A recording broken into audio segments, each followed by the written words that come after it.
Bonjour et bienvenue dans ce tutoriel dédié à la vectorisation sous le logiciel Inkscape. Ici, on utilise la version 1.02.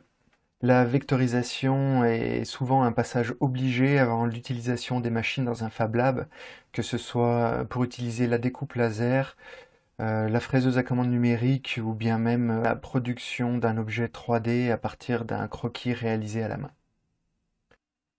Vous pourrez suivre tout au long du tutoriel les touches souris et clavier que j'utiliserai ici en bas à gauche de votre écran. Donc on va explorer la vectorisation au travers de 3 exemples qu'on va ouvrir tout de suite. Donc on va les importer dans l'interface d'Inkscape. Je vais Fichier, Importer. J'ai mes 3 exemples ici. Je vais les sélectionner tous les 3, les ouvrir. Les options d'importation, on les conserve par défaut. OK, OK, OK. On a nos 3 fichiers qui sont des fichiers matriciels, c'est-à-dire des fichiers type photo ou scan, qui sont des nuages de pixels. Donc je vous propose rapidement les 3 exemples. Ici, on a une photo qui a été scannée. Ici, nous avons une écriture stylo sur du papier qui a été scannée de la même manière. Et ici, une production via le logiciel Photoshop, voilà, d'une forme via Photoshop. Je vous propose dans un premier temps de travailler sur le scan stylo-papier. On va utiliser l'outil de vectorisation proposé par Inkscape, qu'on va trouver dans Menu Chemin, Vectoriser un objet matriciel. J'ai la fenêtre d'options qui s'affiche. On va conserver le mode par défaut qui est le mode seuil de luminosité avec un seuil défini à 0,45. Je peux faire un aperçu en faisant mettre à jour.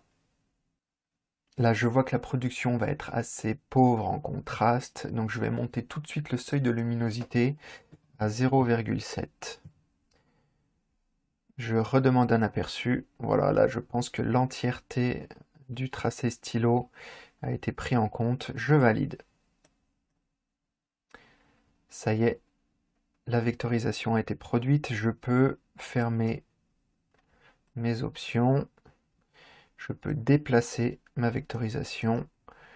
Je vois que c'est exploitable. J'ai quelques petits défauts sur le E, sur le M. Alors, on va aller tout de suite corriger ces petits défauts. Comme ça, vous verrez la procédure. Je vais utiliser ici l'outil d'édition des points. Je clique dessus, je clique sur ma forme et je vais aller zoomer sur les détails. Donc, CTRL roulette pour zoomer. Je vois qu'ici, il y a 2 petits points qui me gênent. Je vais les supprimer. Je clique sur le premier point, j'appuie sur supprimer. Je clique sur le deuxième point, supprimer, voilà. Cette partie est lissée. Côté du E, là pareil, j'ai 2 points un peu disgracieux, je les supprime, je supprime, je corrige légèrement la courbure. J'ai 2 points l'un sur l'autre, voilà. Donc ça y est, j'ai un objet matriciel maintenant qu'il m'est possible d'utiliser soit sur les machines à commande numérique, soit pour de l'infographie.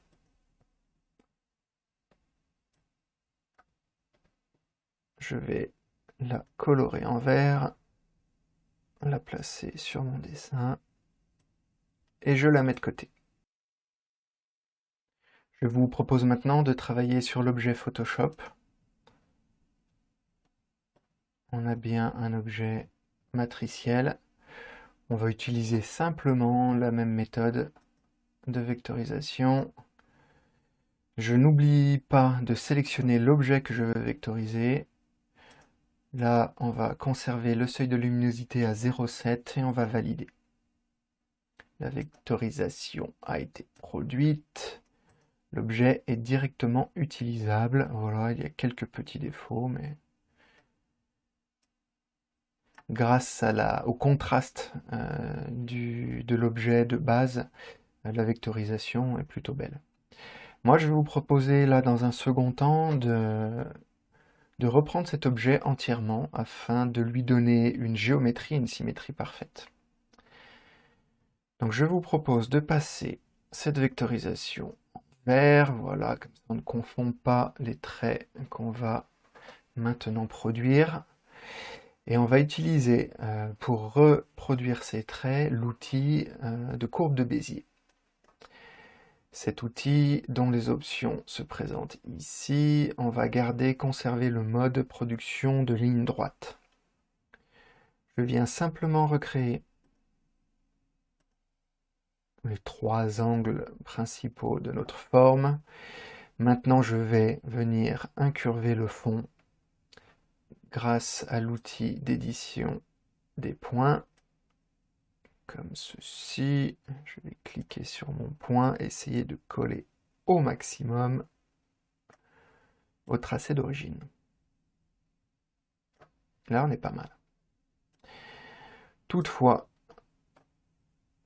il est assez remarquable que notre figure n'est pas symétrique. Si je viens placer une règle, notre forme n'est pas symétrique.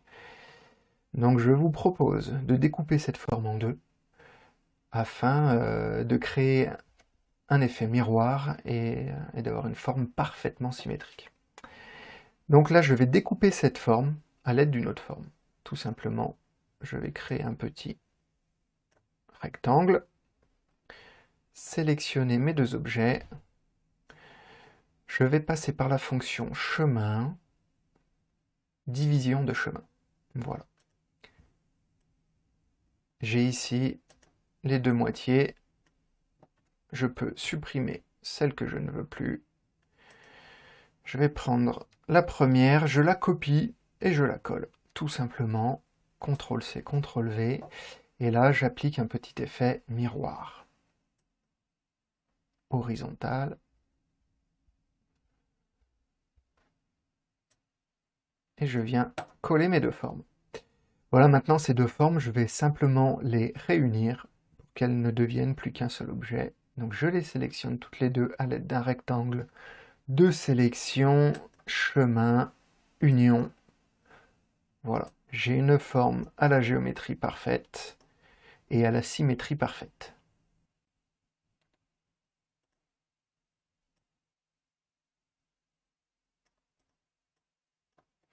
Je nettoie un peu tous les éléments qui encombrent mon espace de travail. Nous allons, dans ce 3e temps, nous intéresser au scan de notre photo. Alors là, vous voyez que la définition est quand même plutôt moyenne.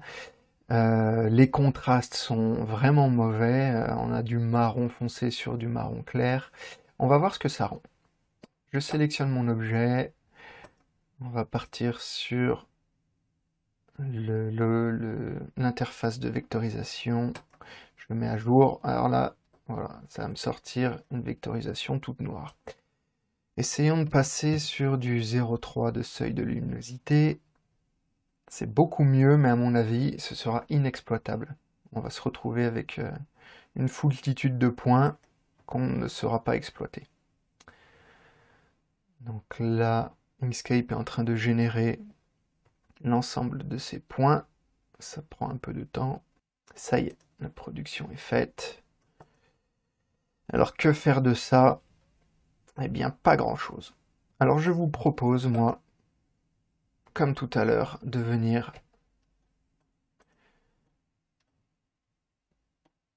rééditer l'ensemble des tracés, des contours finalement des formes, de la forme que je veux obtenir. Donc on va réutiliser le même outil, courbe de Bézier, on va rester sur des lignes droites, puisque là, mon motif présente plutôt des lignes droites. Et à l'aide de ma souris, je viens cliquer et créer des points sur toutes les contours de la forme que je veux matérialiser. C'est un peu fastidieux. Si vous êtes avec nous au Fab Lab Polino, vous pouvez utiliser la tablette graphique à votre disposition. Bon, là, je le fais à la souris. Hein. Vous voyez que c'est quand même faisable. Il faut savoir que tous les points que je suis en train de créer, je vais pouvoir les remodifier, rééditer plus tard, donc il n'y a pas de problème. Si vous êtes un peu approximatif dans un premier temps. Voilà, je viens boucler ma forme sur le premier point. Voilà la vectorisation de mon contour. On peut rapidement s'occuper aussi du petit rond. Je le boucle, voilà. Donc je viens de créer les contours bruts de mon objet vectoriel. Je peux maintenant l'extraire. Et maintenant, j'aimerais adoucir un peu les angles. C'est tout à fait exploitable, mais j'aimerais adoucir un peu les angles. Donc là, je vais sélectionner mes objets. Je vais demander, grâce à la fonction chemin simplifié, de simplifier un peu les traits et du coup de les arrondir légèrement. Des fois, on a quelques surprises. Donc une première fois, une deuxième fois. Voilà, on a quelque chose déjà d'un peu plus organique. Bon, il nous reste des angles droits, quelques pointes disgracieuses, mais on va pouvoir les corriger à l'aide toujours de notre outil édition des points. Si je vais dessus, je peux aisément un point le rendre un peu plus doux. Alors là, voilà, là j'ai 2 points. Si un point me gêne, je peux tout simplement cliquer dessus et le supprimer avec la touche Supr. Ce point-ci, je le rends plus doux. Je vais reprendre un peu mes courbures. Voilà. Pareil pour celui-ci.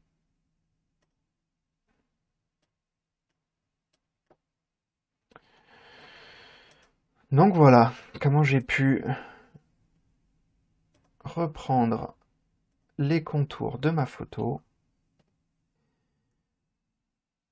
Je vous le passe alors en vert. Les contours en vert, clic droit, définir contour. Je supprime le fond.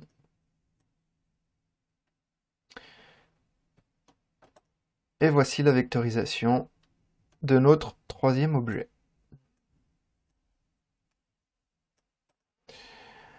Il existe multitude d'autres options, d'autres façons de faire, mais je vous laisserai découvrir ça dans les prochains tutoriels.